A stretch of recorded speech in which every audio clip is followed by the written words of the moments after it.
আমরা চাচ্ছি এদেশে আর কেউ যেন মিথ্যা তহমত কারো উপরে দিতে না পারে। এটা আল্লাহর কাছে সবচাইতে বড় ঘৃণিত এবং রাগান্বিত বিষয়। কত মানুষ শুধু নির্বাচনের জন্য একেবারে পাগল হয়ে গেছে। আরে ভাই, বিচার যদি স্পষ্ট আপনি দেখতে না পান, নির্বাচন দিয়ে আবার ঠিক ওই 9 সালের মতোই হবে, ওই 14 সালের মতোই হবে, ওই 18 সালের মতোই হবে, সর্বশেষ 24 সালের মতো হবে। কথা বলেন ঠিক কিনা? বাংলাদেশ জামাত ইসলামী থেকে 300 জনের নাম ঘোষণা হয়েছে। আজ পর্যন্ত শুনেছেন কেউ বলেছে যে আমারে দেওয়া লাগবে? পদ যদি চায় তারা কিয়ামত পর্যন্ত পাবে না। অন্য দলকে আমরা দেখেছি ওরা পদ পাওয়ার জন্যে চেয়ার দিয়ে তার কর্মীদেরকে অলরেডি আধা মারা করে ফেলেছে, অনেকে মেরেও ফেলেছে। সুতরাং বাংলাদেশের মানুষের বিবেক যে কবে খুলবে, আমার তো কেমন যেন লাগে এদের এই আচরণগুলো দেখলে। আশা করছি এই দেশের মানুষের বিবেক এবার জাগ্রত যেটা হয়েছে, এটা যেন জাগ্রত থাকে, ঘুমিয়ে না পড়ে। ঘুমিয়ে পড়বেন না, জেগে থাকবেন। কারা কারা দেখে লিল্লাহি তাকবীর। ওয়াদিনিল হক লিযুহিরাহু আলাল আদিয়ান সাল্লাল্লাহু আলাইহি ওয়া আলা আলিহি ওয়া সাহবিহিল কিরাম মা দামাশ শামসু ওয়াল কমারু বিজরিয়ান ওয়ান নাজমু ওয়াশ শাজারু ইয়াসজুদান ওয়াস সামাআ রাফা'আহা ওয়া ওয়াদা'আল মিজান فقد قال الله تعالى في كلامه المجيد وبرهانه التوحيد فقد قال الله تعالى في كلامه المجيد وبرهانه التوحيد এবার জবান করে, কথাবার্তা বন্ধ করে জবান খুলে পড়ে না। আউযু বিল্লাহি মিনাশ শাইতানির রাজীম বিসমিল্লাহির রহমানির রহিম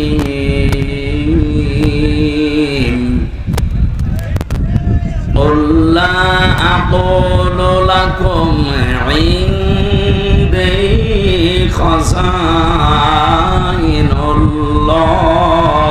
খাযাইনুল্লাহ ওয়ালা আ'লামুল গায়বা ওয়ালা আকুলু লাকুম ইন্নী মালাক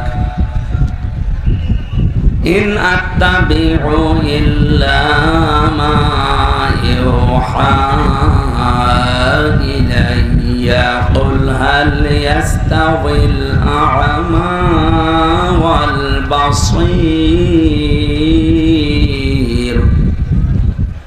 আফালা তাতাফাক্কারুন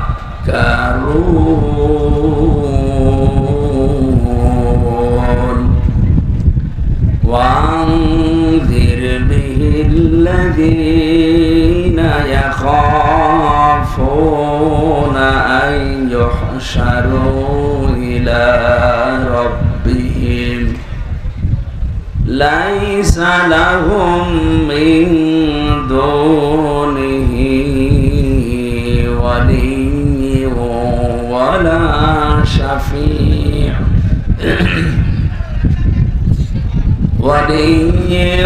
ولا شفيع لعلهم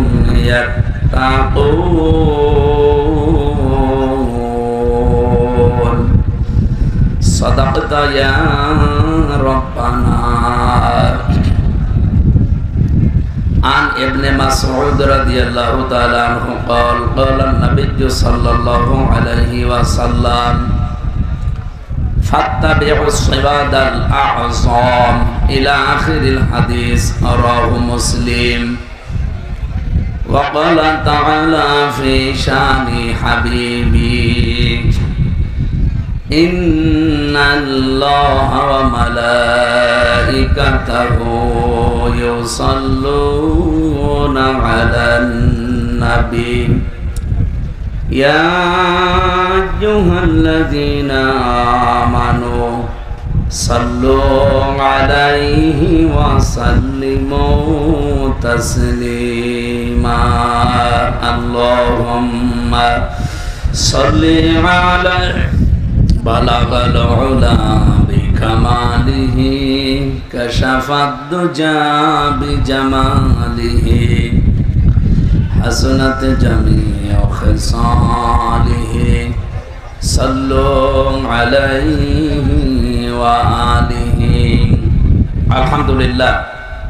এ মাহফিলের প্রধান অতিথি বাংলাদেশ জামাত ইসলামী।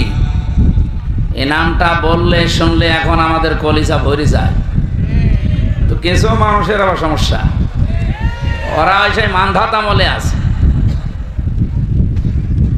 এই 54 বছর পর্যন্ত যারা এই শব্দটা বিক্রি করে খেয়েছে, এখন আবার অনেকে এই নতুন ভাবে উঠে পড়ে লেগেছে এই 54 বছরের ভাঙা বাক্স নিয়ে। ওরা জামাত ইসলামী বাংলাদেশের উপরে এই 54 বছরে যেটা চাপিয়েছে 100 ভাগের 92 ভাগ মিথ্যা। এটাকে আমি বানিয়ে বলছি? হ্যাঁ, বদরুদ্দিন ওমর গতকালকে ইন্তেকাল করেছে, মারা গেছে। ওনার উক্তি আছে দেখেন, প্রায় 15টা মতো উক্তি পড়লাম। তার ভেতরে প্রথম উক্তিটা ওনার ঐতিহাসিক। এইটা বাংলাদেশে মুক্তিযোদ্ধা নিয়ে যে সমস্ত ইতিহাস লেখা হয়েছে, বই আছে, এর অধিকাংশ 100 ভাগের 92 ভাগ মিথ্যা। সুতরাং এতদিন জাতিকে যা খাওয়িয়েছেন, শুনিয়েছেন, এগুলো সব মিথ্যা, ধোঁকাবাজি, প্রতারণা ছাড়া আর কিছু না। আপনি রাগ করলেও এই সত্য কথা আমার বলা লাগবে। পৃথিবী এখন অলরেডি প্রমাণ পেয়ে গেছে বাংলাদেশ জামাত ইসলামী একমাত্র দল এই বাংলাদেশে যারা এই দেশের স্বাধীনতা সার্বভৌমত্বকে টিকিয়ে রাখতে জীবন দিয়ে হলেও চেষ্টা চালাচ্ছে। আর বাকি যারা আছে আপনি দেখেন তো। এই জন্যে আমার মনে হয় এই মিথ্যা এবং ভাঙ্গা বাক্স এতদিন হাসিনা যেটা বাজিয়েছে, এটা যেন সামনে আর কেউ না বাজায়। বাজালে আপনি কিন্তু নিজের পায়ে নিচে কোড়াল মারবেন। আপনি রাজাকারের ধোয়া তোলেন এতদিন পরে, তালিকা বানিয়েছে না মুক্তিযোদ্ধা মন্ত্রণালয় থেকে, যারা আমাদেরকে রাজাকার বলে, রাজাকারের বাচ্চা বলে, অথচ তাদের দলে রাজাকার 1040 জন। শয়তানও মনে হয় হাসে যে আমি শয়তানি আর কি করবো, এ তো আমার চাইতে বড় শয়তান। জামাত ইসলামী বাংলাদেশ রাজাকার এই কথা যারা তোলেন এতদিন, মাত্র 27 জনের নাম দিয়েছেন আপনারা, তারপরও 11 জন মরে গেছে। আর বাকিগুলোর আমি যে বয়স, তারা এখন অন্তত জামাত ইসলামী বাংলাদেশের জন্য অ্যাক্টিভ না। আর আপনাদের যারা সব তো উল্টা পাল্টা। ঝাঁঝর যদি সইকে এসে বলে যে তোমার পেছনে ফোঁটা আছে, ওর দাঁত খুলে ফেলা দরকার। ঝাঁঝরের পেছনে ফোঁটা কয়টা বলেন বলেন? সইয়ের পেছনে ফোঁটা কয়টা?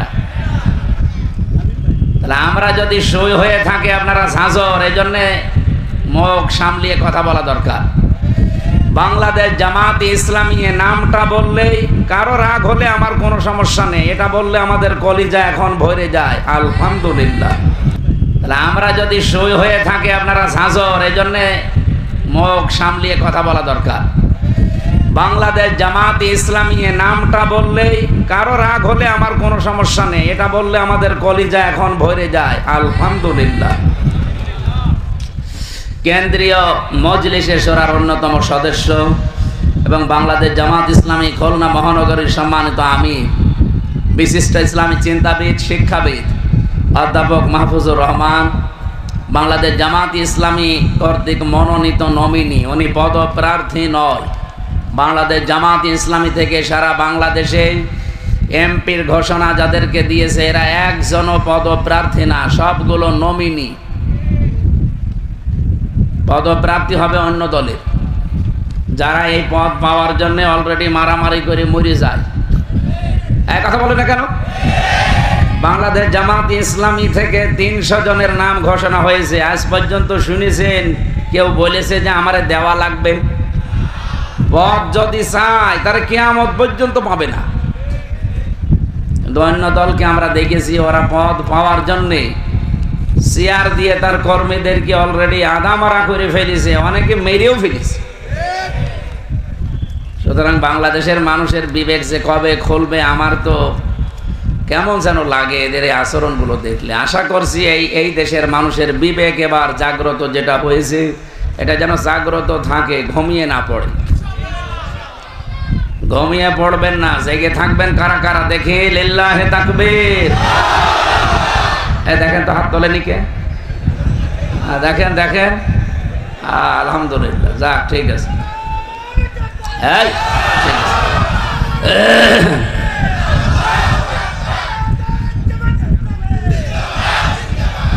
এতক্ষণ পর্যন্ত যারা এখানে আলোচনা রেখেছেন, মাওলানা নূর সাইদ জালাল, হাফেজ মাওলানা হাসিবুল্লাহ মিসবাহ, মাওলানা হোসাইন আহমেদ মাহফুজ চুয়াডাঙ্গা, দামাত বারকাতুহুল আলিয়া, গতকাল এখানে যিনি কথা বলেছিলেন আন্তর্জাতিক খ্যাতি সম্পন্ন মুফাসসিরে কোরআন শ্রদ্ধাভাজন বড় ভাই মাওলানা সাদিকুর রহমান আজহারি, মাওলানা মুফতি সেলিম রেজা, হাফেজ মাওলানা আব্দুল্লাহ আল মামুন, প্রধান অতিথি ছিলেন মুহাদ্দিস আব্দুল খালেক, দক্ষিণবঙ্গের প্রখ্যাত আলেমে দ্বীন।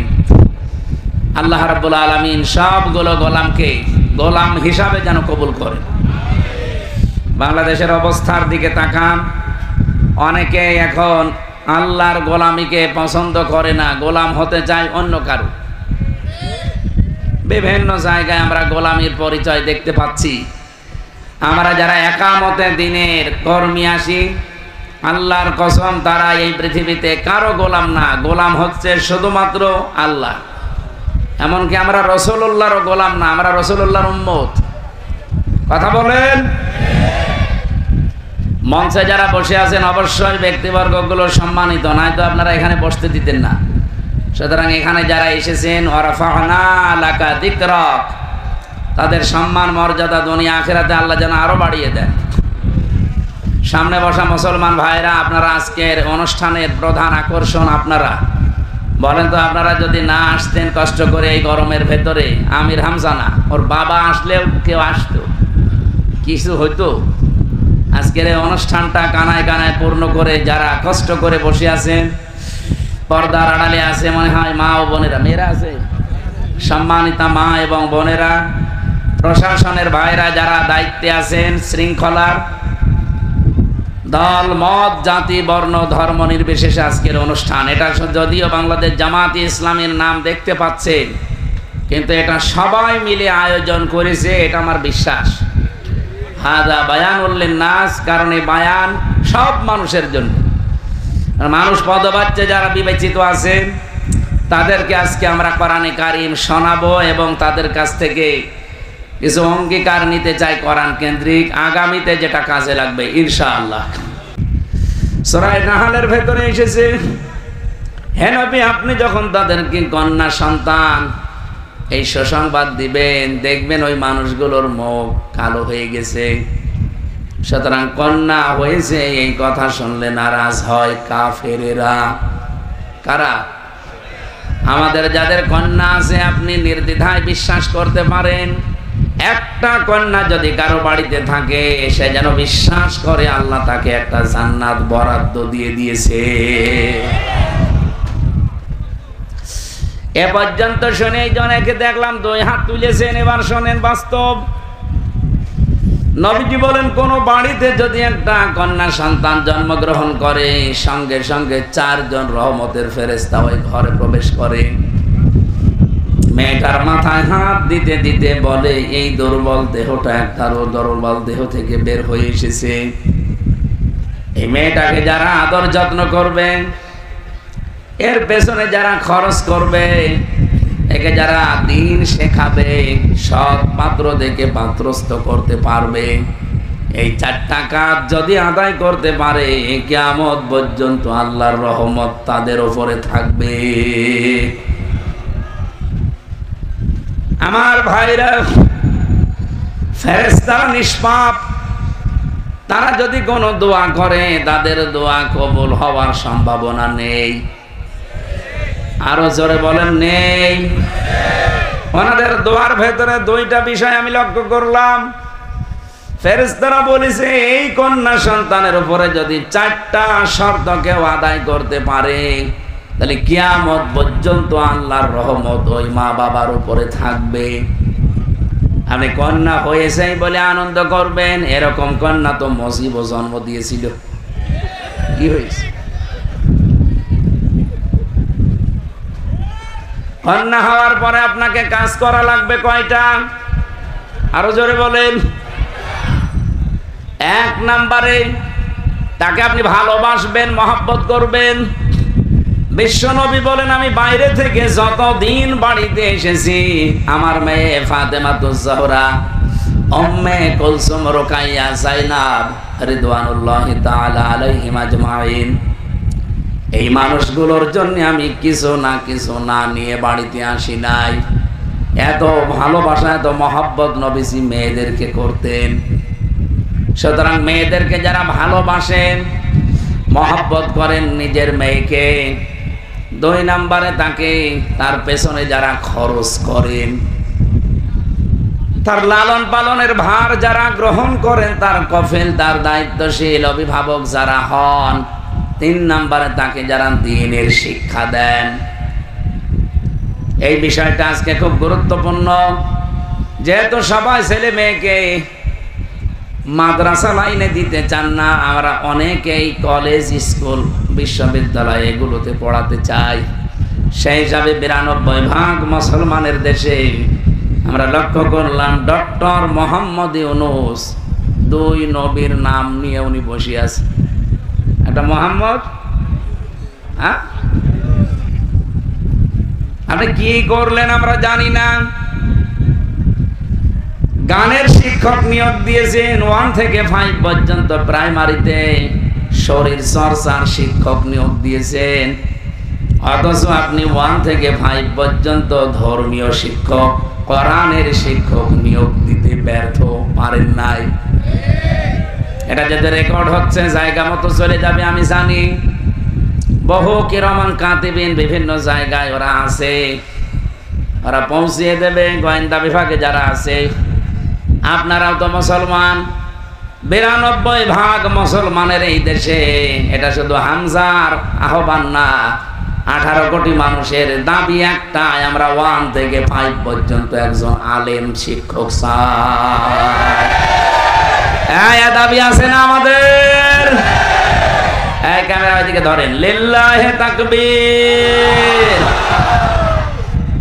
এটা যদি ডক্টর ইউনূস সাহেবের কাছে নাও যায়, আরো সে চলে গেছে, বলেন কিয়ামতের দিন আল্লাহ যেদিন বিচার করবে, জীবনে যদি কিছুই কবুল না হয়, এই হাত তোলার দৃশ্যটা দেখানো যাবে যে আল্লাহ আমি তোমার কোরআনের শিক্ষার পক্ষে ছিলাম। জোরে বলেন সুবহানাল্লাহ। একটা গভীর ষড়যন্ত্র চলছে। গানের শিক্ষক, নাচের শিক্ষক আপনি নিয়োগ দিতে পারেন মুসলমানের দেশে, শরীর কিভাবে চর্চা করা লাগে এই শিক্ষক নিয়োগ দেওয়া লাগে মুসলমানদের টাকায়, অথচ কোরআন আর হাদিস এর 100 মার্কের একজন শিক্ষক দরকার, এটা আজ পর্যন্ত এ দেশে হয় নাই। এমনকি আমরা দেখতে পাচ্ছি এই দেশে যত সরকারি প্রতিষ্ঠান আছে, কয়েকটা বাদ দিয়ে 100টার প্রায় 99টা প্রতিষ্ঠানে মসজিদ আছে, সেখানে ইমাম আছে, মুয়াজ্জিন আছে, খাদেম আছে। সেখানে পিয়নের বেতন 30,000, অথচ মসজিদের খতিব, ইমাম, মুয়াজ্জিনের বেতন 5,000, 6,000। এটা একটা বৈষম্য না? বলেন বলেন, যে বৈষম্য দূর করার জন্য এতগুলো মানুষ জীবন দিয়ে গেল, যাদের রক্তের উপরে আপনারা চেয়ারে বসে আছেন, এখনো পর্যন্ত 1 বছর 1 মাস পার হয়ে গেল। এই বৈষম্য যদি এখনো দূর না হয়, কি জবাব দেবেন জাতির কাছে? আশা করছি আগামী থেকে, আমার তো যতটুকু বাস্তবতা আমি দেখতে পাচ্ছি সারা বাংলাদেশ ঘোরাফেরা করে, যে জোয়ার এবার এসেছে, এই জোয়ারে ইনশাআল্লাহ ইসলাম সংসদে চলে যাবে।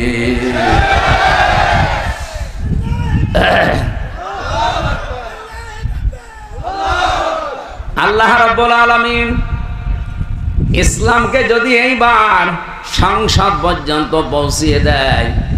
আমরা কথা দিতে পারি বাংলাদেশ জামাত ইসলামী থেকে সর্বপ্রথম কোরআনের যে নির্দেশ, ওই 4টা কাজ আগে আদায় করা হবে ইনশাআল্লাহ। আমি যতটুকু বিশ্বাস করি এটা যদি সত্যি কায়েম হয়, এই 4টা কাজ যদি একটা একটা করে জারি হয়ে যায়, ইমাম সাহেব, মুয়াজ্জিন সাহেব, খতিব সাহেবদের এই যে আজ বৈষম্যের শিকার বানিয়ে রেখেছেন, এটা ইনশাআল্লাহ দূর হয়ে যাবে। বাইরের দেশগুলোতে যখন ঘোরাফেরা করি, হিন্দু রাষ্ট্র, পাশের দেশ প্রতিবেশী, এই যে কলকাতার দিকে তাকান, পশ্চিমবঙ্গের মমতা ব্যানার্জি একটা হিন্দু মহিলা, অথচ পুরা পশ্চিমবঙ্গের মসজিদের ইমাম, খতিব, মুয়াজ্জিন, খাদেম এবং ঝাড়ুদার পর্যন্ত সব রাষ্ট্র থেকে তারা বেতন দিচ্ছে সরকারিভাবে। এতদিন যারা দায়িত্বে ছিলেন কি করেছেন আমি জানি না। শহীদ আল্লামা দেলাওয়ার হোসাইন সাইদি রহমতুল্লাহ আলাইহে, উনি একবার চেষ্টা চালিয়েছিলেন ইমামদের জন্যে, কিন্তু 100 জনের 51 জন না হলে তো পাশ হয় না। এই জন্য আল্লাহর বান্দারে কথাটা পাশ হয়নি। আমরা আগামী থেকে 300 এমপির ভেতরে এবার 151 জনকে এমন ভাবে পাঠাতে চাই যারা কোরআনে কারিম বুকে নিয়ে সংসদে যাবে। এই বৈষম্য দূর করাই লাগবে ইনশাআল্লাহ। বলেন ইনশাআল্লাহ। দ্বীনের শিক্ষা এই জন্য খুব মারাত্মক, এটা দরকার। সেই সিস্টেম আপনারা বন্ধ করে দিয়েছেন। ক্লাস 5-এ, ক্লাস 8-এ আগে বৃত্তি পরীক্ষায় 100 মার্কের কোরআন হাদিস ছিল। এখানে যারা উস্তাদ আছে, যে আমার বন্ধু, উনিও এক জায়গায় শিক্ষকতা করেন, জিজ্ঞাসা করলে উনিও বলবে 1 থেকে 5 পর্যন্ত পড়ার পরে বৃত্তি পরীক্ষা দেয় ছেলে মেয়েরা। ক্লাস 8-এ বৃত্তি পরীক্ষা দেয়। অথচ এই 15.5 বছরে যারা দায়িত্বে ছিল, দাদাদের কথা মতো তারা এই 2টা জায়গা থেকে কোরআন হাদিসের 100 মার্ক তুলে দিয়েছিল। ওরা সরাসরি বলে নাই যে কোরআন হাদিসের মার্ক চলবে না, পড়া যাবে না। এমন কায়দা কৌশলে এগিয়ে যাচ্ছিল। আমার দাদা বলছিলেন এক লোক নাকি তার বউকে খুব পিটাতো। ওর বউ বলছে, যেভাবে আমারে পিটাও, তুমি কি আমারে রাখবা না, তালাক দিয়ে দিবা? স্বামী বলছে, কিলের ওজন দেখে টের পাও না। ওরা যা আরম্ভ করেছিল, আল্লাহ পাক যদি দয়া করে আগস্টের 5 তারিখে ওদেরকে এই ন্যাক্কারজনক অবস্থায় বিদায় না দিত, আমার মনে হয় এই দেশ যেভাবে এগিয়ে যাচ্ছিল, 1 বছরে দেশ রসাতলে চলে যেত। অন্তত আমরা যারা এখানে আছি, আমাদের সবার এক কথা, আমরা 1 থেকে 5 পর্যন্ত ছেলেমেয়েরা যারাই পড়বে তারা যেন কোরআন হাদিস 100 মার্কের পড়তে পারে। বলেন, দিনের শিক্ষা দেওয়া লাগবে আপনার মেয়েটাকে। 4 নম্বরে তাকে সৎ পাত্র দেখে আপনি পাত্রস্থ করবেন। নবীজি বলেন, এই ফেরেশতাদের দোয়ার ভেতরে 4টা শর্ত ছিল, যদি কেউ পালন করতে পারে, আল্লাহর দয়া, আল্লাহর রহমত ওই মা বাবা, ওই গার্জিয়ানের উপরে কতদিন থাকবে জানো? শুধু ইলা দুনিয়া পর্যন্ত না, ইলা ইয়াউমিল কিয়ামাহ, কিয়ামত পর্যন্ত আল্লাহর রহমত থাকবে। এই মেয়ের বাবা, এই মেয়ের মা যদি কিয়ামতে বিপদেও পড়ে যায়, এই মেয়েটার কারণে মহান আল্লাহ তাদেরকে নাজাত দিয়ে দেবে। এই জন্য মেয়ে যাদের আছে কোনো চিন্তা করবেন না, আল্লাহ আপনার উপরে খুশি আছে, এই জন্য এটা দিয়েছে। 2 নম্বরে, আল্লাহ যদি আর একটু বেশি খুশি হয় কারো উপরে, রব্বুল আলামিন তখন তার বাড়িতে মেহমান পাঠান। আপনারা কি সুবহানাল্লাহ বললেন না নাউজুবিল্লাহ? আরে ভাই, খুলনাবাসী, আমার এই বিভাগের লোক তো অনেক বড় মনের মানুষ। আমরা অন্তত মেহমান আসলে নারাজ না, আমরা খুশি না? বলেন বলেন। আল্লাহ নিজে খুশি হচ্ছেন মেহমান পাঠিয়ে, আপনি খুশি না মানে? 3 নম্বরে, আল্লাহ যদি আর একটু বেশি খুশি হয়, তখন আল্লাহ ওই মানুষটার শরীরে, পরিবারে রোগ শোক দিয়ে দেয়। এই জন্য রোগ ব্যাধি হলে আপনি রাগ করবেন না, মনে করবেন আমার গোনা আল্লাহ পাক মাফ করে আমাকে নিষ্পাপ করছে। এমনকি শরীরের ভেতরে যে ফট ফট বিভিন্ন ফোঁটা ওঠে, টিপ দিলে সাদা কি যেন বের হয়, আপনি মনে করবেন এই যে ব্যথা অনুভব হয়, এর দ্বারা একটা পাপ মাফ হয়ে যায়। মানুষের শরীরে যদি জ্বর আসে, যে শরীর গরম হয়, এটার দ্বারা যে কষ্ট পায় মানুষ, মুমিনের এর দ্বারাও পাপ মোচন হয়। এই জন্য আল্লাহ বেশি খুশি হলে তাকে রোগ এবং ব্যাধি দেয়। 4 নম্বরে রব্বুল আলামিন সর্বশেষ যখন সব চাইতে বেশি খুশি হয়ে যায় এলাকার উপরে, তখন ওর একা আল্লাহ বৃষ্টি নাজিল করে। জোরে বলেন সুবহানাল্লাহ। দুনিয়ায় কারো সাধ্য নেই বৃষ্টি দেওয়ার, এ দায়িত্ব শুধুমাত্র কার? এই যে আল্লাহ সব চাইতে বেশি খুশি হন এই 4টা কাজে, কিন্তু আমরা এই 4টা কাজে নারাজ। অথচ আল্লাহ পাক যে 4টা কাজ সব চাইতে বেশি ঘৃণা করেন, উনি অপছন্দ করেন, নারাজ হয়ে যান আর রাগান্বিত হন। ওই 4টা কাজ আমরা পেলে আনন্দ করি। তার 1 নাম্বার যৌতুক। এটা বললে আমি আবার নিজেই ধরা খেয়ে যাবো, দরকার নেই। আমার বিভাগ তো এই জন্য খুব সেইপে কথা বলা লাগছে। আমার নিজের বিভাগে যদি যৌতুক মুক্ত না হয়, বাংলার অন্যান্য বিভাগে গিয়ে আমি মুখ তুলে কথা বলবো কোন মুখ নিয়ে? আশা করছি আমার এই জেলা থেকে, আমার এই বিভাগ, প্রাণ প্রিয় বিভাগ, আমার এই খুলনা থেকে এটা আরম্ভ হওয়া লাগবে। এই বিভাগে কোনো যৌতুক থাকবে না ইনশাআল্লাহ। যৌতুকের টাকা না নিয়ে পায়খানা করে খেয়ে ফেলবেন কি? আপনি আসলেন মানে? আরে ভাই, পায়খানা খেলে মাত্র 1টা গোনা হবে, আর যৌতুকের টাকা যারা নিচ্ছেন ডবল গোনা হবে। 1 নম্বরে কবিরা গোনা, 2 নম্বরে জুলুমের গোনা। বের বাবার খুশি ছাড়া তার বাড়িতে বরযাত্রী খাওয়াচ্ছেন, এটা জায়েজ নেই। কারণ বরযাত্রী ইসলামে নেই, এটা হিন্দুদের সংস্কৃতি থেকে এসেছে। ইসলামে আছে অলিমা। কি আছে বলেন তো? এই অলিমা অনুষ্ঠান, এটা কি ছেলের বাড়ি হয় না মেয়ের বাড়ি? অথচ আমাদের এই দেশে এখন অলিমার সিস্টেম নেই, আছে শুধু বরযাত্রী। তাও 2-1 জন 5 জন নিয়ে গেলে হয়, বিয়ে করতে যাচ্ছে ওর সাথে করে নিয়ে যায় 500। এইরকম ফকির, এরকম ছোট লোক এই খুলনায় নেই। বরযাত্রী গিয়েছেন কারা কারা? হাত তোলেন তো। হাত তোলেন, লজ্জা করেন আপনার? আপনি মেয়ের বাড়িতে যেভাবে ফকিরের মতো, আজকে থেকে তওবা করেন, জীবনে কোনোদিন বরযাত্রীর দাওয়াত পেলে যাব না। কি হাত তোলেন তো দেখি, কারা যাবেন না বরযাত্রীতে? আমি বারবার এমনি বলছি না, আমার ছেলে নেই, আমার 3টা মেয়ে, আমার বিয়ে দেওয়া লাগবে না? না, তারপর হাদিস যেহেতু, এটা আমরা মেনে চলার চেষ্টা করি। আগামীতে বরযাত্রী না অলিমা? আরো জোরে বলেন, অলিমা না বরযাত্রী? কোন বরযাত্রী সিস্টেম থাকবে না ইনশাল্লাহ। এই বিভাগ থেকেই এই সংস্কার আমরা আরম্ভ করতে চাই।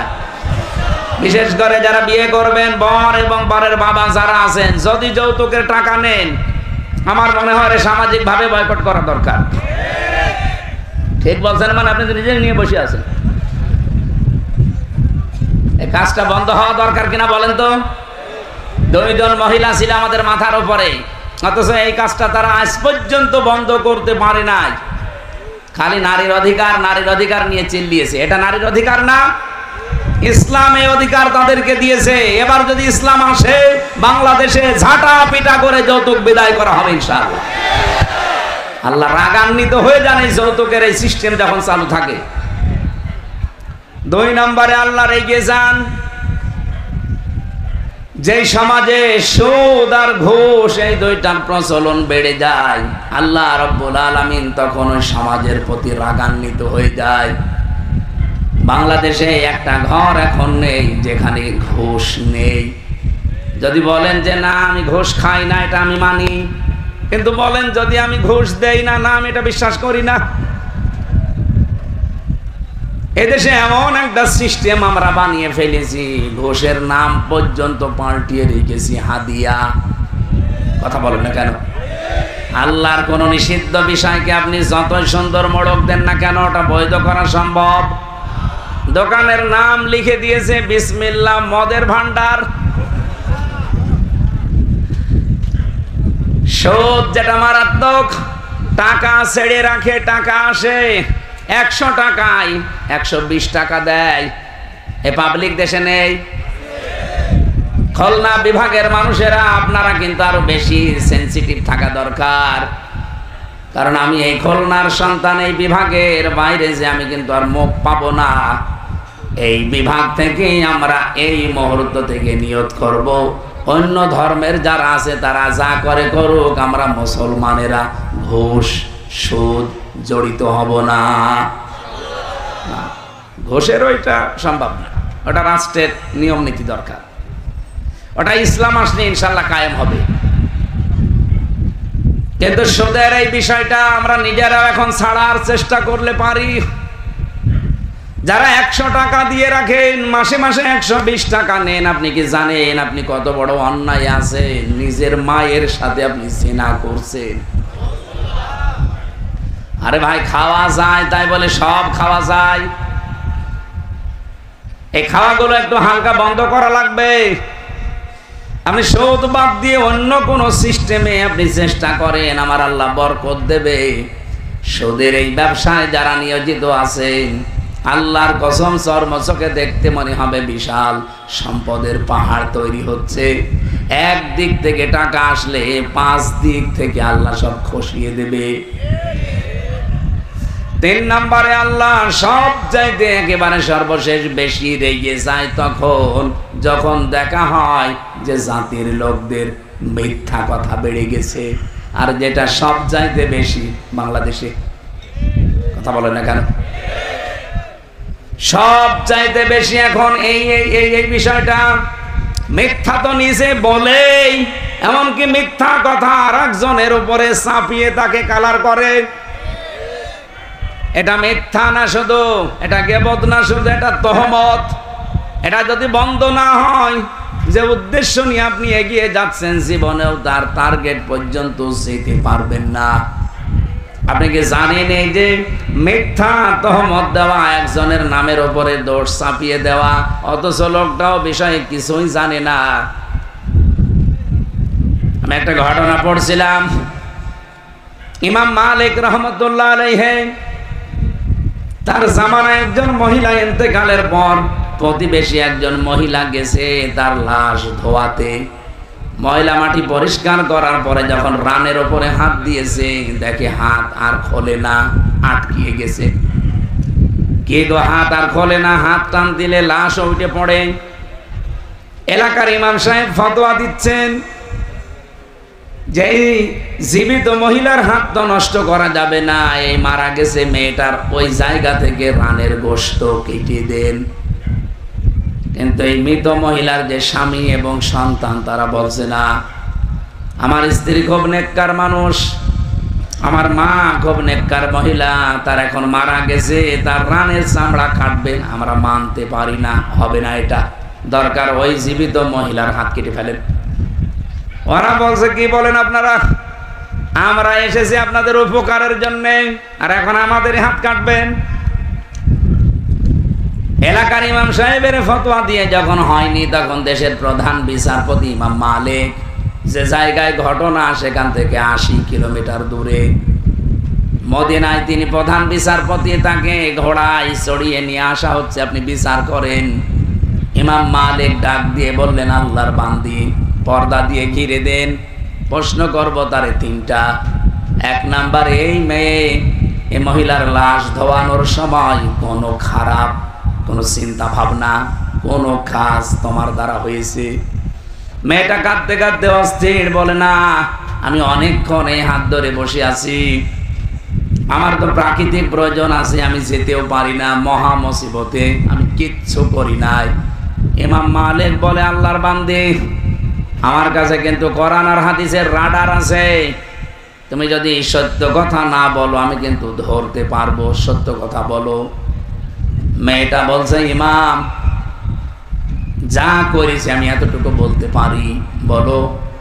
এ মেয়েটার লাশ যখন ধোয়াচ্ছিলাম, পেটের ময়লাগুলো বের করে যখন আমি রানে হাত দিয়েছি, ওই সময় একটা খারাপ মন্তব্য তার উপরে নিক্ষেপ করেছিলাম। কি সেটা? কয়েকদিন আমি দেখলাম তার সাথে একটা গাড়িতে করে একটা যুবক ছেলে যাচ্ছে বাড়িতে। মনে মনে একটা ধারণা করেছিলাম ওই সময় যে তুমি তো ভালোই চলতে, কিন্তু দলে দলে তোমার চরিত্র এত খারাপ। এই কথাটা আমি মন থেকে তার উপরে নিক্ষেপ করেছিলাম, মুখ দিয়ে কথা আমি বলতেও ছিলাম। এরপরেই দেখি হঠাৎ আমার হাত আটকিয়ে গেছে, আর খোলে না। ইমাম মালিক বলে, হ্যাঁ আমিও একটা ধারণায় ছিলাম। মান সালিমাল মুসলিমুনা মিন লিসানিহি ওয়া ইয়াদিহি, রাহু মুসলিম।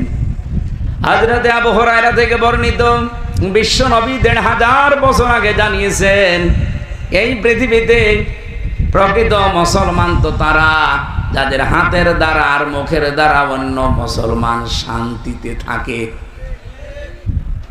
তুমি কোন কারণে এই ধারণায় মেয়েটার উপরে নিক্ষেপ করলে?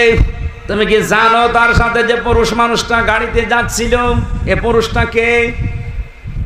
পরবর্তীতে এই মহিলার স্বামী এবং সন্তানকে জিজ্ঞাসা করে যে অমুক দিনে যে পুরুষটা এই মেয়েটার সাথে ছিল, এটা কে? ওরা বলছে এটা এই মেয়েটার বোনের ছেলে, তার মানে সম্পর্কে খালা। কি হয় বলেন বলেন? একজন পুরুষের যে 14 জন মহিলার সাথে দেখা করা যায় যাচ্ছে, কথা বলা যায় যাচ্ছে যাদের সাথে, তার ভেতরে আপন খালা নেই?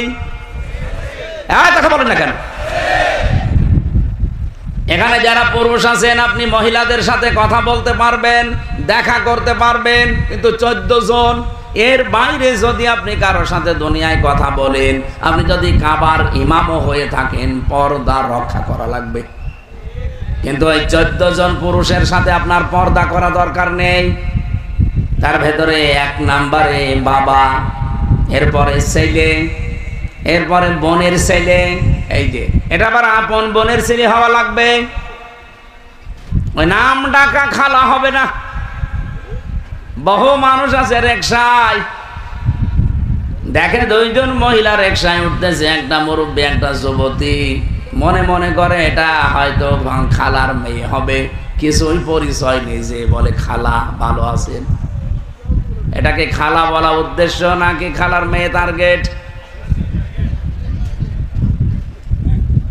আপনি খালা বললে এটা আপন খালার সাথে পর্দা রক্ষা করা লাগে না, তার সাথে কথা বলা যায়, দেখা করা যায়। এতে নাম ডাকা খালা, চাচা তো খালা, মামা তো খালা, এগুলো বাদ। অথচ বাংলাদেশে আপন খালার সাথে সম্পর্ক ঠিক নেই। কোথায়? যশোরে ধর্ম খালা পাতিয়েছে, বছরে 14 বার যাচ্ছে।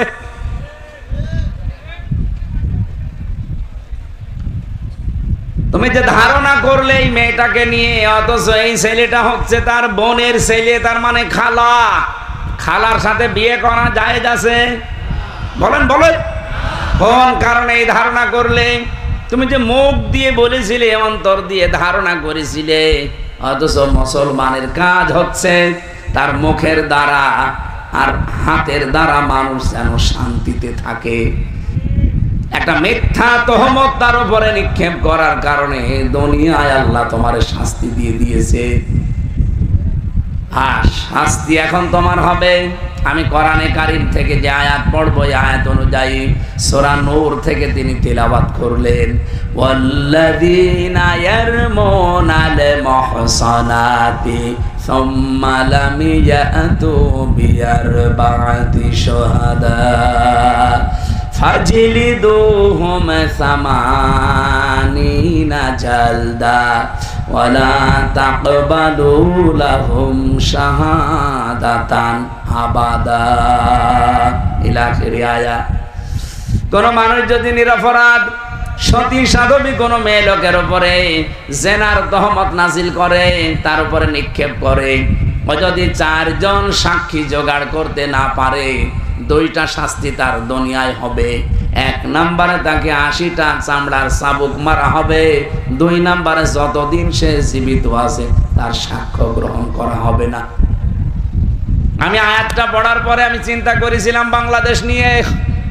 এদিকে তাকান, আজ যে মিথ্যা অভিযোগ এই 54 বছর ইসলামপন্থীদের উপরে দেওয়া হয়, বিশেষ করে সতী সাধবী বহু নারীর উপরে আন্দাজে তহমত দিয়ে তাদেরকে বছরের পর বছর কষ্টে রাখা হয়েছে জেলখানায়। হাজার হাজার মিথ্যা মামলা। এই 54 বছর বাদ দিলাম, এই 15.5 বছরে আমি তো নিজে প্র্যাকটিক্যাল লাইফে দেখলাম, আমি নিজেও একজন ভিকটিম। এই হাজারো মিথ্যা মামলা সাজিয়ে মিথ্যা সাক্ষী দিয়ে বহু মানুষের জীবন অলরেডি নষ্ট করে দেওয়া হয়েছে। সংসদ যেদিন প্রথম স্বাধীন হওয়ার পরে এই দেশে কায়েম হয়েছিল, সূরা নূরের এই আয়াতটা যদি ওই দিন সংসদে কায়েম হয়ে যেত, বাংলাদেশে কোনো মিথ্যা মামলায় পর্যন্ত হইতো না। আপনি কি জানেন মিথ্যা মামলা, মিথ্যা সাক্ষী এটা কোন জায়গায় নিয়ে পৌঁছায়? নারায়ণগঞ্জের একজন আমার সাথে জেলখানায় ছিল, আজ 8 বছর মিথ্যা এই সাক্ষীর কারণে পড়ে আছে লোকটা। মাঝে মাঝে দেখতাম শিশুর মতো হাউমাউ করে কাঁদছে।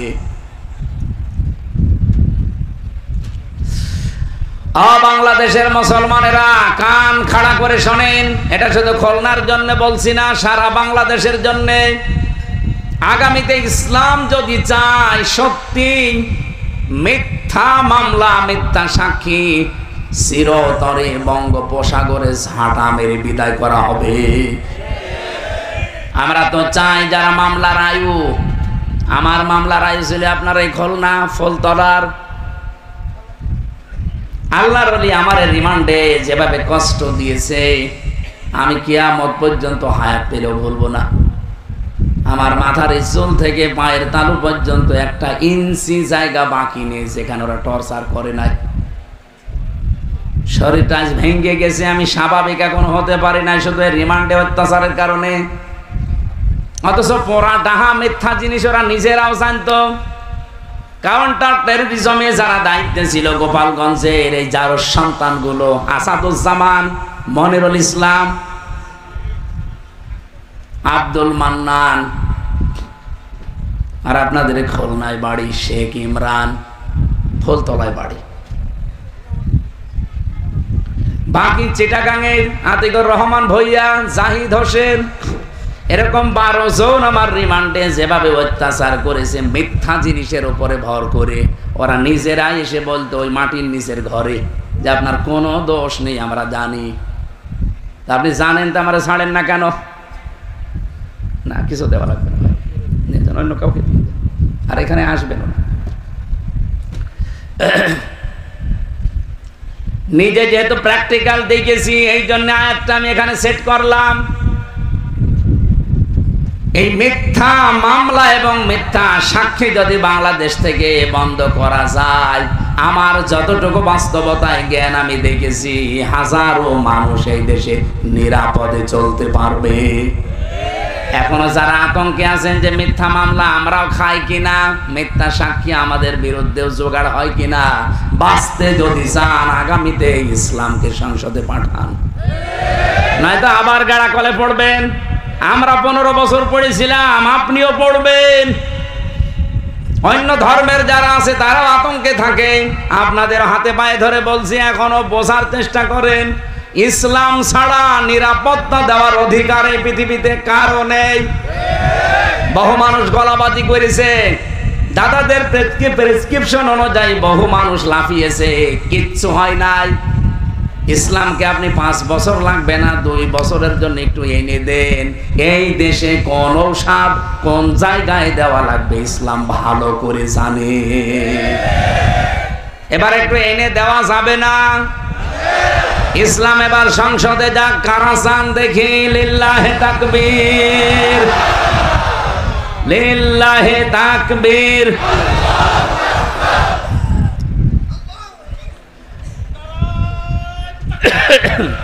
আলহামদুলিল্লাহ ভাই,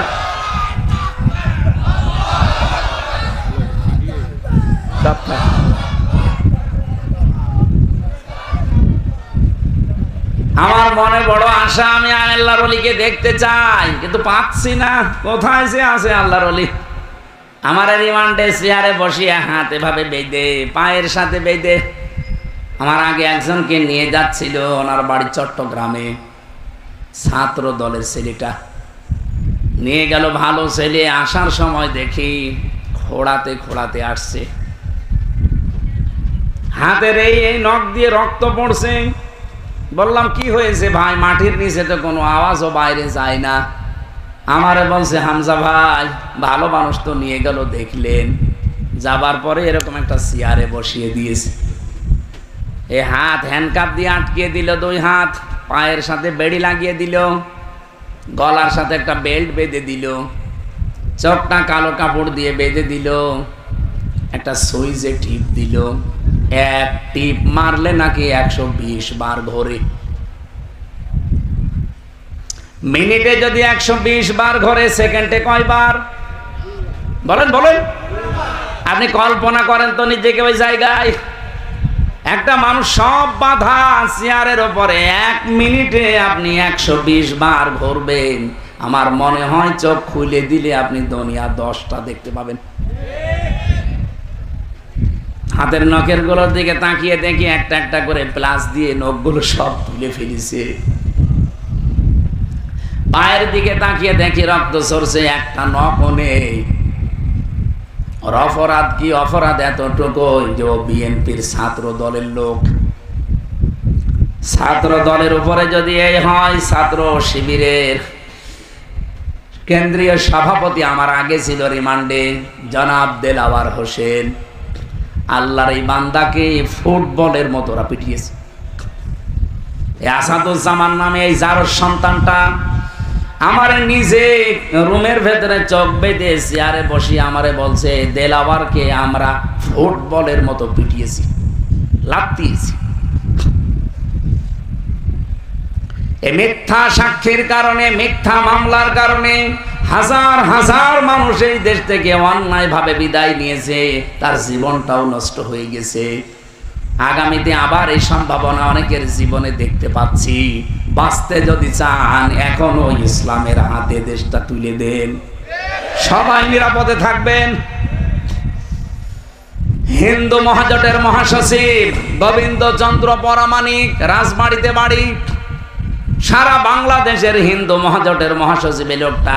সেদিন আমার সাথে দেখা হয়েছিল, বলছিল, হুজুর, ইসলাম যদি দেশে আসে, আমার বিশ্বাস বাংলাদেশের সব ধর্মের লোকেরা নিরাপদে থাকবে। সে একটা হিন্দু হয়ে বুঝে ফেলেছে, আর আপনি এখনো বোঝেন না। আশা করছি এবার বুঝবেন। এরপরেও যদি আপনার বোঝ না আসে, আমার মনে হয় আপনার বিবেকের উপরে কুকুরে পোশাক করেছে। ও বলছে ঠিক।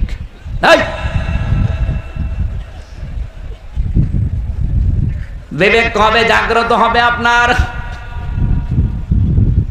ইমাম মালিক ডাক দিলেন, আল্লাহর বান্দি, সাক্ষী যেহেতু তোমার একটাও নেই, তুমি আন্দাজে ধারণা নিক্ষেপ করেছিলে জেনার, সুতরাং এখন তোমার 2 নম্বরে শাস্তি হবে।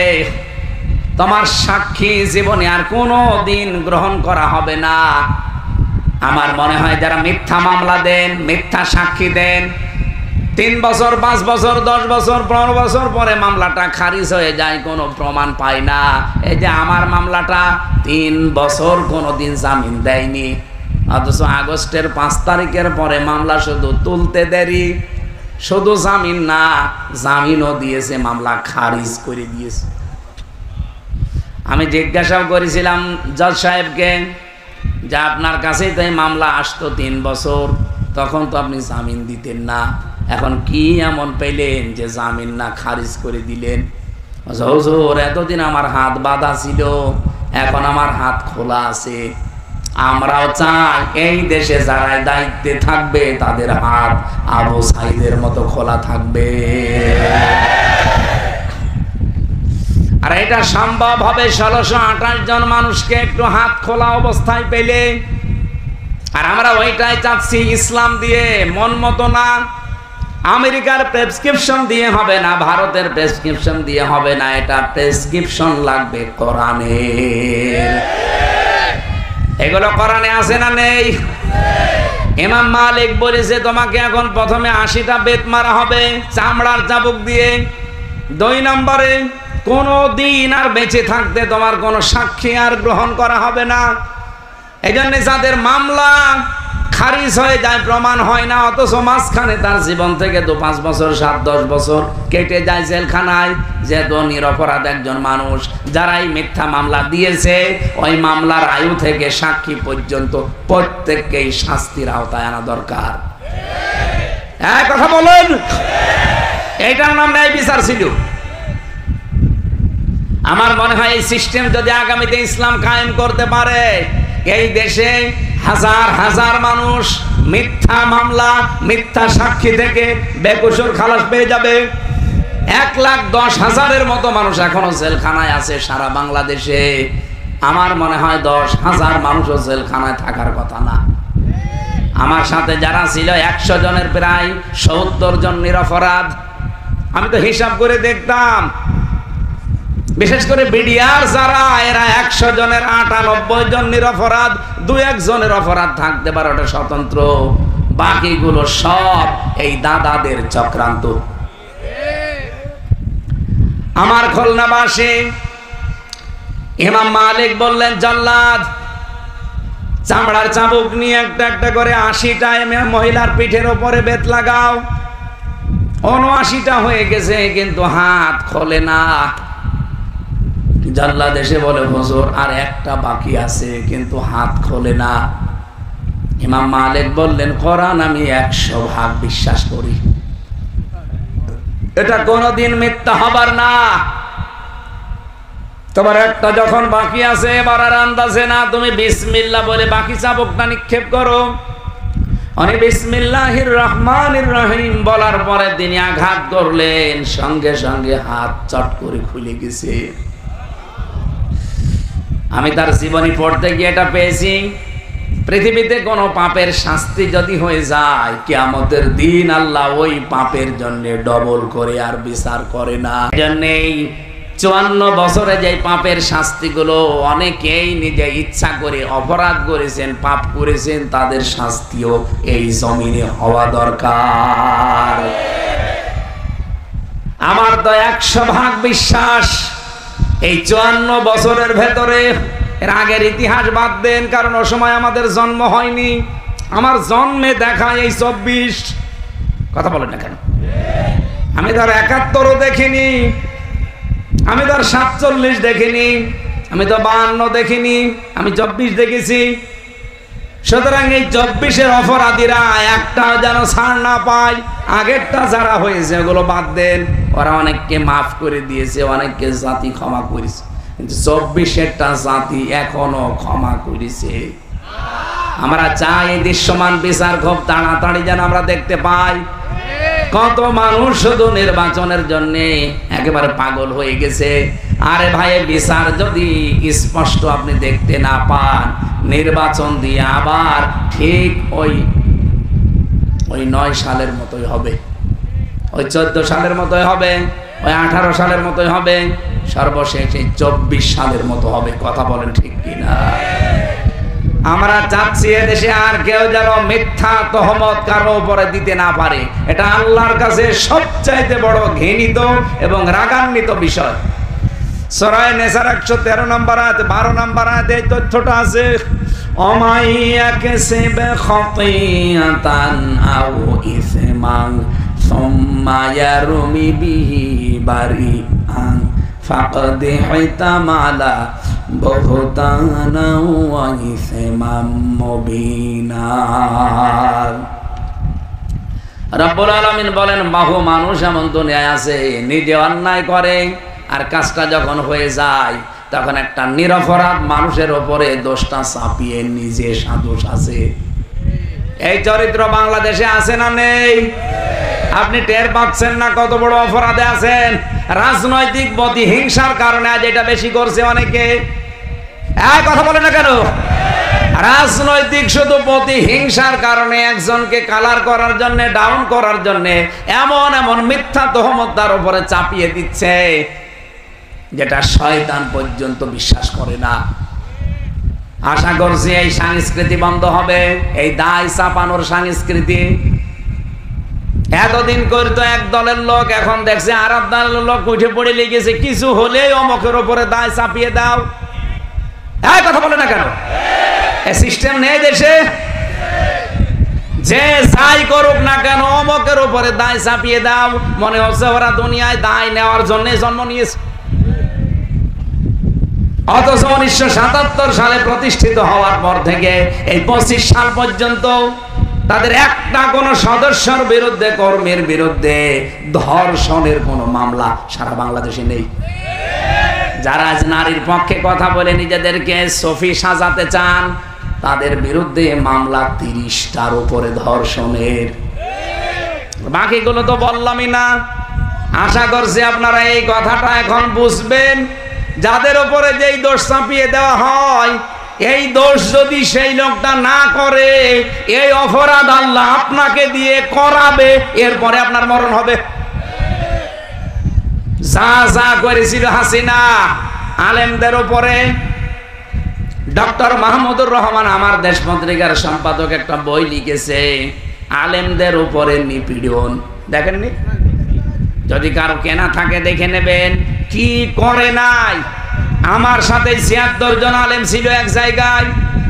সারা জেলখানার আচরণ একরকম, আরে আলেমদের সাথে আচরণ আর এক রকম। যদি জেলারকে সোফারকে বলতাম এত কড়াকড়ি কেন, বলে আমাদের উপরে নির্দেশ আছে। কাদের? আর বলতো না। কোরবানির কয়েকদিন আগে তো আমারে ধরেছে, বললাম যে জেলার সাহেব, সোফার সাহেব, আপনি সর্বোচ্চ জায়গায় জেলখানায় একটু অনুমতি দেন যে বাড়িতে 1 মিনিট কথা বলি, যে কোরবানি একটা ওয়াজিব কাজ, এটা দেবে না দেবে না তারা তো গার্জিয়ানের কাছে জিজ্ঞাসা করবে। এত করে তার কাছে আমরা এই 77-76 জন আলেম মিলে কথা বললাম। থোড়াই কি আর কিচ্ছু মনেই করলো না। গিয়াসউদ্দিন কুমিল্লায় বাড়ি, ওনারও কিছু করার নেই, কারণ ওনার হাত পা বাঁধা। কিছু করলে ওনারা ট্রান্সফার করে দেবে অথবা চাকরি খেয়ে দেবে।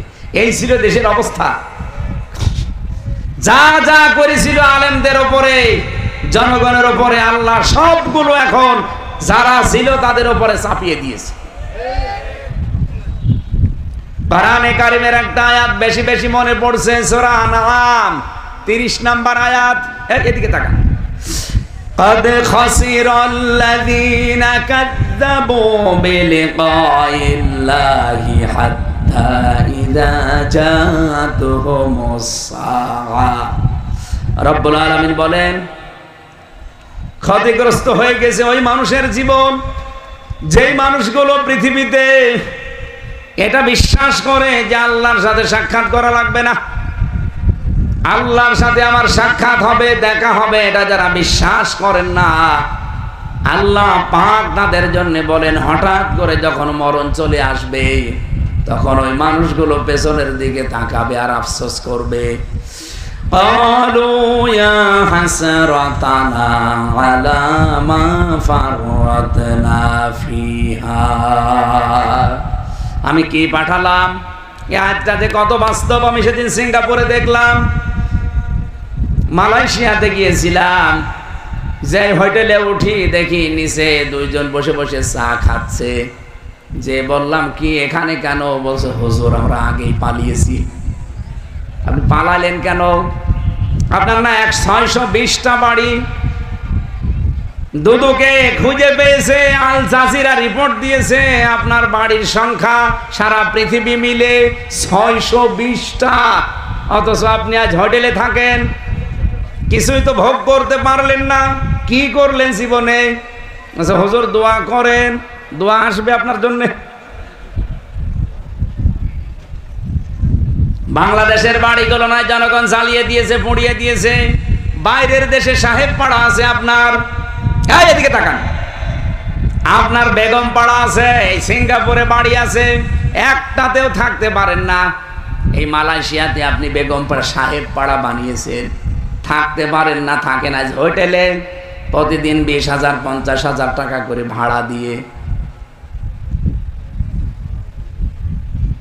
এখান থেকে যদি কেউ শিক্ষা না নেন, আবার যদি ওই ফ্যাসিস্টদের মতো ওই জালেমদের মতো আচরণ কেউ আরম্ভ করেন, অনেকে তো আরম্ভ করে দিয়েছে। বাবা শাহজালাল, মদের কাছে কুত্তা বিড়াল সব হালাল। মনে আছে দেখে বাবার দেশ পেয়েছে, যত রকমের অন্যায় অবৈধ অত্যাচার, বিশেষ করে এই চাঁদাবাজির কারণে যাদের উপায় হয়েছে এই 1 বছর 1 মাসে কোটি কোটি টাকার উপরে। আমি এটা মিথ্যা বললাম? খুলনায় না হতে পারে আমার কুষ্টিয়া। আমি তো নিজে দেখতে পাচ্ছি, কোন মার্কেটে ঢুকতে পারি না, হাউমাউ করে জড়িয়ে ধরে কান্নাকাটি করে যে আর পারি না, সুযোগ যে কবে আসবে এই জালেমদের চিরতরে বিদায় করার জন্য। এখানে যারা চাঁদাবাজি করছেন তারা কিন্তু নিজেকে যেমন ডোবাচ্ছেন, দলকেও ডোবাচ্ছেন। আপনি কি মনে করেন যে চাঁদাবাজি না করলে চলা যায় না? বাংলাদেশ জামাত ইসলামীর বিপক্ষে তো কোনোদিন আজ পর্যন্ত চাঁদাবাজির একটা মামলা পেলাম না। তারা চলছে কি করে? আপনি অবৈধভাবে ইনকাম করছেন করেন, কিন্তু সাবধান বাণী আল্লাহর আমার না, আমি শুধু অ্যাডভার্টাইজ করছি। আপনি যদি এই 1 বছর 1 মাসে 500 কোটি টাকার মালিক হন, ও তো 620টা বাড়ি বানিয়ে একটাও থাকতে পারে না। আপনি 500 কোটি টাকার মালিকও যদি হন, 1 টাকাও ভোগ করতে পারবেন না। এগুলো তো যাবেই, আরো নিজের বাবারটাও যাবে। আমি এটা বানালাম। অহুম ইয়াহমিলুনা আওজারহুম আলা যুহুরিহিম। আল্লাহ পাক বলেন এই মানুষগুলো তাদের পাপের বোঝা পিঠের উপরে বহন করে নিয়ে যাচ্ছে, যাবে। আল্লাহ যদি এখানে ঝাড় দিতেন আমি আয়াত পড়তাম না। আল্লাহ দিয়েছেন আওজার, এরপরে দিয়েছেন ইয়াহমিলুনা। এটা মজারে, বর্তমান, ভবিষ্যৎ, প্রেজেন্ট, ফিউচার। সুতরাং যারা মানুষের সম্পদ আত্মসাৎ করা, ফাঁকি দিয়ে খাওয়া, অন্যায় ভাবে ঘুষ সুদের মাধ্যমে ভক্ষণ করা, চাঁদাবাজি করা, আপনি কি টের পাচ্ছেন কি হয়ে যাচ্ছে? কিয়ামতের ওই কঠিন ময়দানে আপনার পাপের বোঝা কিন্তু শুধু ওই 10 কেজি 20 কেজি থাকবে না, বাড়তেই থাকবে। আমি আওসারের ব্যাখ্যা পড়ছিলাম।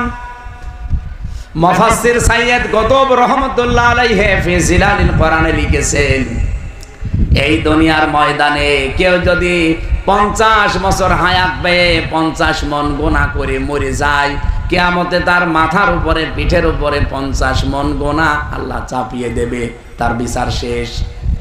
কিন্তু একটা মানুষ যদি 50 বছরে গুনাহ করেছে 50 মন, ঠিক আছে, এমন এমন কাজ সে আঞ্জাম দিয়ে গেল, কিয়ামত পর্যন্ত তার এই পাপের বোঝা বাড়তেই থাকবে।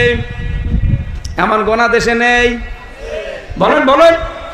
আপনি এমন একটা ছাত্র সংগঠন বানিয়ে গেলেন, আপনি মরে গেছেন, কিন্তু তারা তো থেমে নেই, তারা বিশ্বজিৎকেও ছাড়ে না। এরকম ছাত্র সংগঠন নেই? বিশ্বজিৎকে যে কুপিয়েছিল ওই ছেলেটা আমার সাথে জেলখানায় ছিল, শাওন, এই খুলনায় বাড়ি। কপিলমণি, কপিলমণি আছেন একটা জায়গায়, ওই জায়গায় বাড়ি।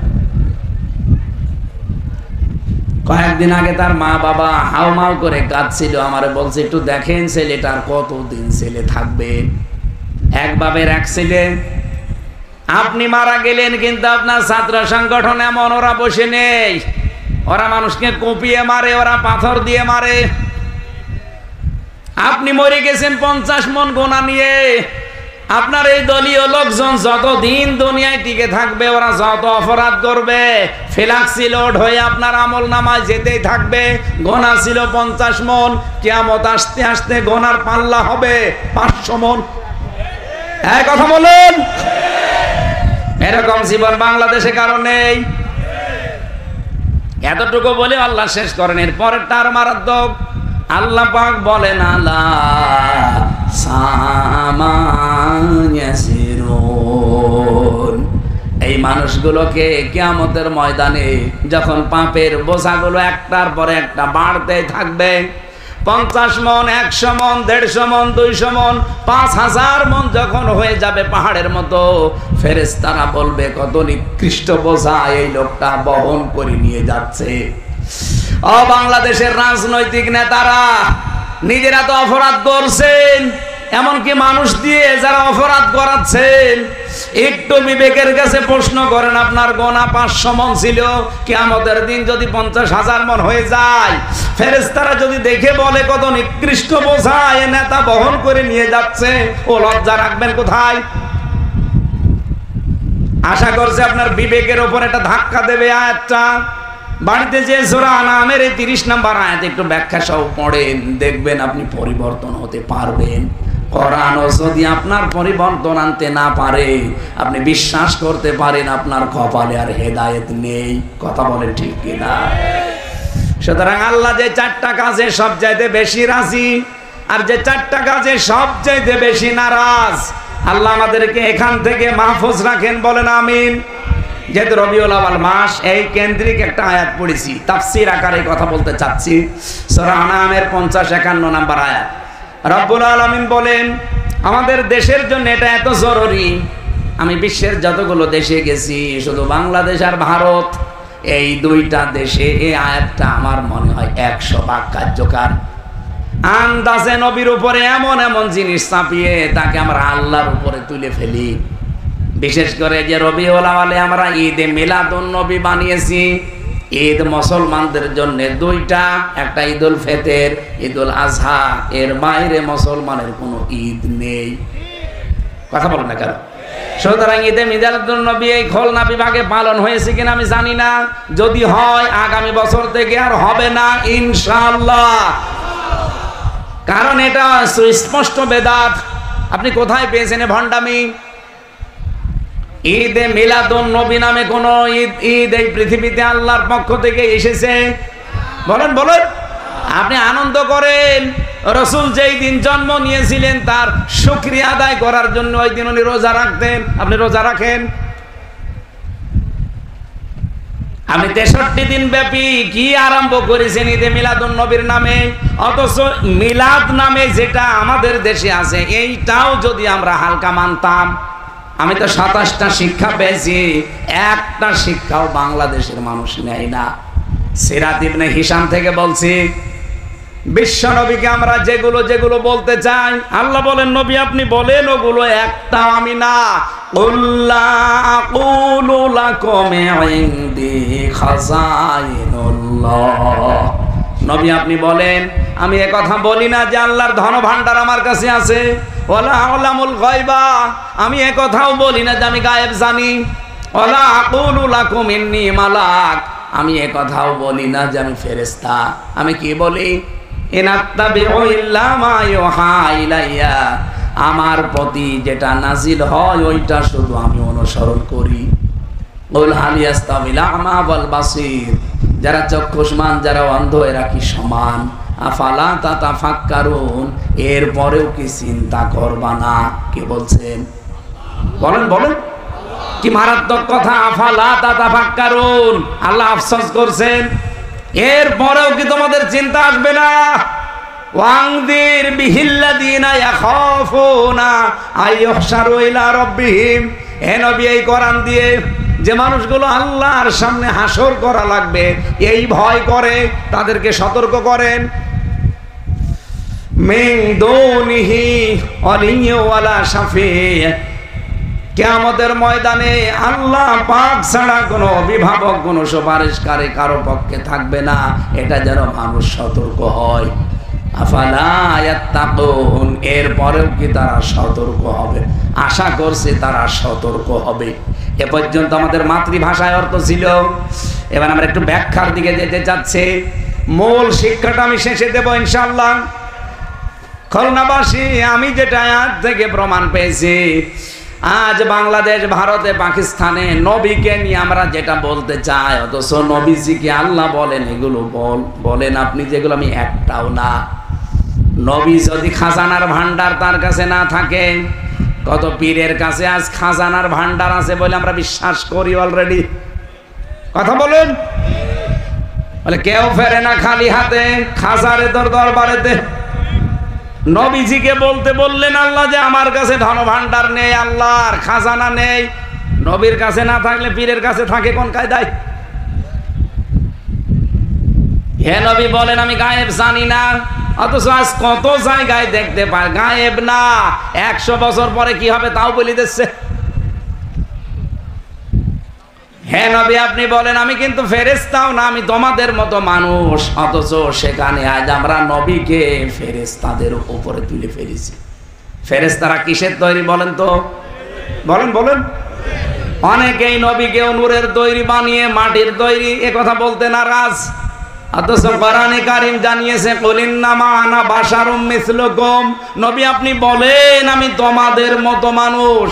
এই যে ইন্নার পরে যদি মা আসে, আলেম যারা আছে জিজ্ঞাসা করেন বাংলা অর্থ দাঁড়ায় একমাত্র, কেবলমাত্র, শুধুমাত্র। আল্লাহ পাক বলেন নবী আপনি বলেন আমি কিন্তু শুধুমাত্র তোমাদের মতো মানুষ। পার্থক্য আছে, ইউহা ইলাইয়া, আমার প্রতি ওহী আসে, তোমাদের প্রতি আসে না, এইটাই পার্থক্য। সুতরাং আজ নবীকে নিয়ে যা উল্টা পাল্টা করছেন, গরম সন্ন্যের নামে, ঠান্ডা সন্ন্যের নামে বিভিন্ন নাম নিয়ে, আশা করছি আপনারা থামবেন। বিবেকে যদি আপনার কাজ না করে আপনি মুসলমান থেকে বের হয়ে যান, তাও নবীকে নিয়ে উল্টা পাল্টা কাজ করে ক্ষতি করেন না ইসলামের। বাইরে যাওয়া যায় না, বাইরের দেশের মানুষগুলো আমাদের এই দৃশ্য দেখে তারা হাসাহাসি করে, এই ইসলাম, এই পাগলামি ধর্ম ইসলাম। বিশ্বনবী মুহাম্মদুর রাসূলুল্লাহকে আল্লাহ পাক যেটা দিয়েছিলেন তিনি বলেন আমি শুধু এইটার অনুসরণ করি, আর তোমাদেরকেও বলি এইটার অনুসরণ করতে।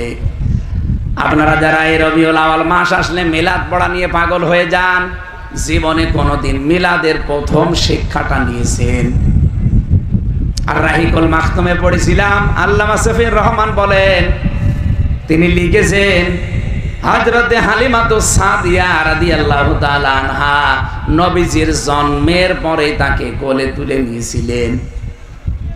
আমরা জানি মিলাদ মানে এটা বিলাদুন থেকে, এর বাংলা অর্থ জন্ম। জন্মের কাহিনী তো আপনারা শুনতে চান, নবীজি জন্মের পরে কি করেছিলেন সেই কাহিনী আপনাদেরকে কয়েক মিনিটে একটু শিক্ষার জন্য বলছি। উনি প্রথমে নিজের মায়ের স্তনের দুধ পান করেছিলেন আমেনার, 2 নম্বরে পান করেছিলেন উম্মে আইমান এই দাসীর, 3 নম্বরে যার দুধ পান করলেন তিনি হযরতে হালিমা। হযরতে হালিমা তখন মুশরিকা, তিনি বলেন আমার ডান স্তন তাকে পান করতে দিলাম, মোহাম্মদ পান করেছে, বাম স্তনে মুখ লাগালাম, তিনি মুখ বের করে নিলেন। 1 বার 2 বার 3 বার মুখ বের করে নিলেন। জোর করে লাগাতে গেলেই আমার চোখের দিকে তাকিয়ে ইশারা দেয়, মা হালিমা জোর করেন কেন? আমি ডান স্তন তো পান করেছি, এটা আমার অধিকার ছিল, হক ছিল। বাম স্তন এটা আমার অধিকার না, আমার দুধ ভাই অধিকার আব্দুল্লাহর। আপনার তো আরেকটা ছেলে আছে না, আপনি জোর করেন কেন? দুনিয়ায় আমি ভাইয়ের হক নষ্ট করার জন্য আসি নাই, এসেছি ভাইয়ের হক ফিরিয়ে দেওয়ার জন্য। খুলনাবাসী এই রবিউল আউয়ালে জন্ম নিয়ে যেই নবী মায়ের কোলে বসে ভাইয়ের হক নষ্ট করে না, ফিরিয়ে দেয়, সেই রবিউল আউয়াল এসেছে, অথচ আমরা তার উম্মত। দিন যত যায়, যত বড় হয়, আমরা ভাইয়ের হক নষ্ট করার জম হয়। কি মিলাদ পড়েন আপনি? মিলাদের এরকম 27টা শিক্ষা পেয়েছি, একটাও নেয় না, শুধু আন্দাজে মিলাদ পড়ে, ইয়া নবী, এগুলো বাদ দেওয়া লাগবে। আমি সতর্ক করছি আপনাদেরকে কোরআন দিয়ে, আনদির বিহিল্লাযিনা, কেন এখাফুনা আইয়ুহশারু ইলা রাব্বিহিম, কারণ আপনারা সবাই আল্লাহর সামনে দাঁড়াবেন এই ভয় করেন না, করেন না? আল্লাহর সামনে আমাকে দাঁড়ানো লাগবে এই ভয় যাদের আছে তাদেরকে বলছি, লাইসা লাহুম মিন দুনিহি ওয়ালিয়্যুন, কোন ওলি পাবেন না, কোন অভিভাবক পাবেন না, বন্ধু পাবেন না, ওয়ালা শাফি, সুপারিশকারী কাউকে পাবেন না আপনার সামনে।